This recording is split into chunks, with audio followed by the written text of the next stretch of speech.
Good afternoon, everyone. Good afternoon. Good afternoon. Good afternoon. Thank you all. Thank you, thank you. Thank you, thank you. So let me say, and I love you back. And I love you back. So let me say, my heart is full today. My heart is full today, full of gratitude for the trust you have placed in me, full of love for our country, and full of resolve. The outcome of this election is not what we wanted, not what we fought for, not what we voted for, but hear me when I say, the light of America's promise will always burn bright. As long as we never give up, and as long as we keep fighting.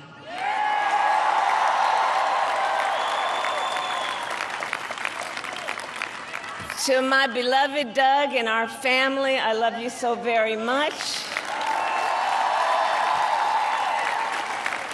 To President Biden and Dr. Biden, thank you for your faith and support. To Governor Walz and the Walz family, I know your service to our nation will continue. And to my extraordinary team, to the volunteers who gave so much of themselves, to the poll workers and the local election officials, I thank you all. Look, I am so proud of the race we ran, and the way we ran it, over the 107 days of this campaign. We have been intentional about building community and building coalitions, bringing people together from every walk of life and background, united by love of country with enthusiasm and joy in our fight for America's future. And we did it with the knowledge that we all have so much more in common than what separates us. Now, I know folks are feeling and experiencing a range of emotions right now. I get it. But we must accept the results of this election. Earlier today, I spoke with President-elect Trump and congratulated him on his victory. I also told him that we will help him and his team with their transition, and that we will engage in a peaceful transfer of power.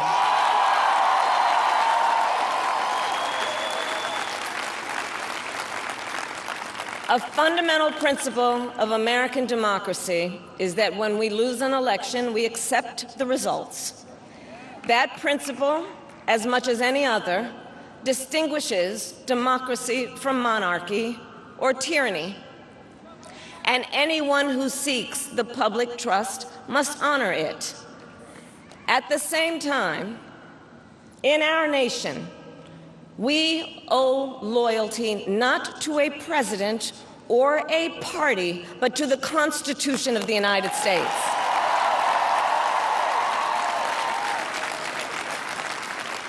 And loyalty to our conscience and to our God. My allegiance to all three is why I am here to say, while I concede this election, I do not concede the fight that fueled this campaign.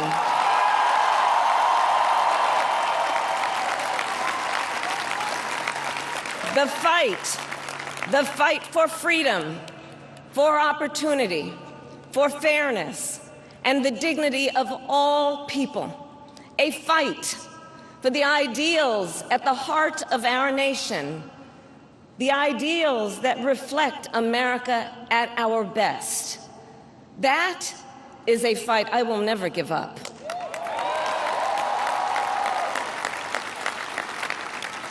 I will never give up the fight for a future where Americans can pursue their dreams, ambitions, and aspirations, where the women of America have the freedom to make decisions about their own body and not have their government telling them what to do.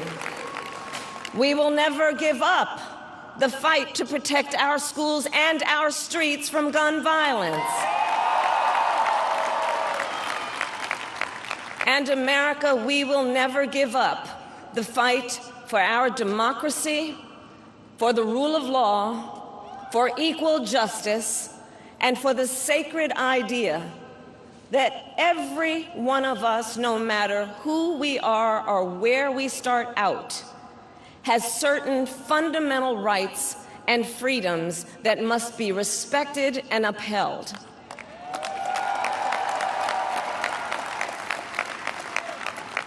And we will continue to wage this fight in the voting booth, in the courts, and in the public square.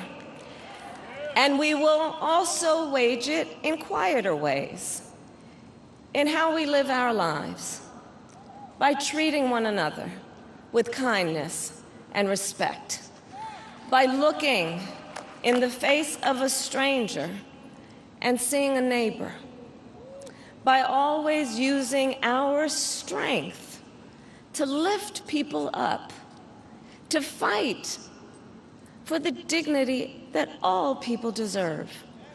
The fight for our freedom will take hard work, but like I always say, we like hard work. Hard work is good work. Hard work can be joyful work. And the fight for our country is always worth it. It is always worth it.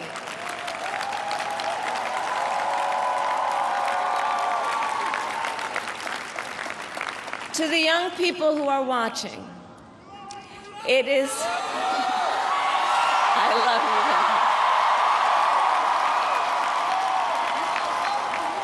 you. To the young people who are watching, it is okay to feel sad and disappointed, but please know it's going to be okay. On the campaign, I would often say, when we fight, we win. But here's the thing. Sometimes the fight takes a while. That doesn't mean we won't win. That doesn't mean we won't win. The important thing is don't ever give up. Don't ever give up. Don't ever stop trying to make the world a better place. You have power. You have power. And don't you ever listen when anyone tells you something is impossible because it has never been done before.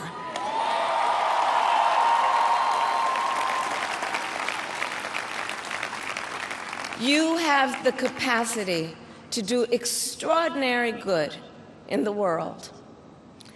And so to everyone who is watching, do not despair. This is not a time to throw up our hands.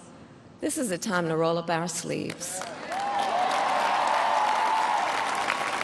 This is a time to organize, to mobilize, and to stay engaged for the sake of freedom and justice and the future that we all know we can build together. Look, many of you know I started out as a prosecutor, and throughout my career, I saw people at some of the worst times in their lives. People who had suffered great harm and great pain, and yet found within themselves the strength and the courage and the resolve to take the stand, to take a stand, to fight for justice, to fight for themselves, to fight for others. So let their courage be our inspiration. Let their determination be our charge. And I'll close with this.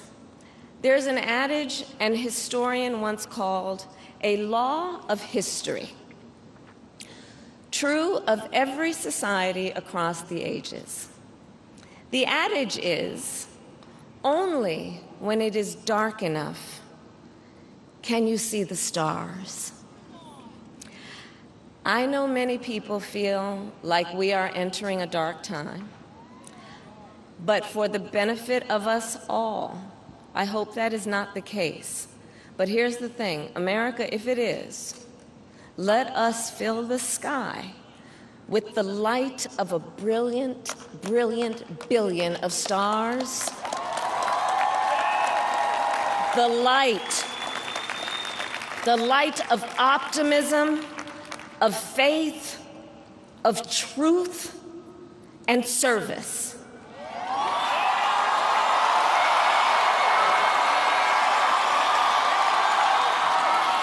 HU. And may that work guide us, even in the face of setbacks, toward the extraordinary promise of the United States of America. I thank you all. May God bless you, and may God bless the United States of America. I thank you all.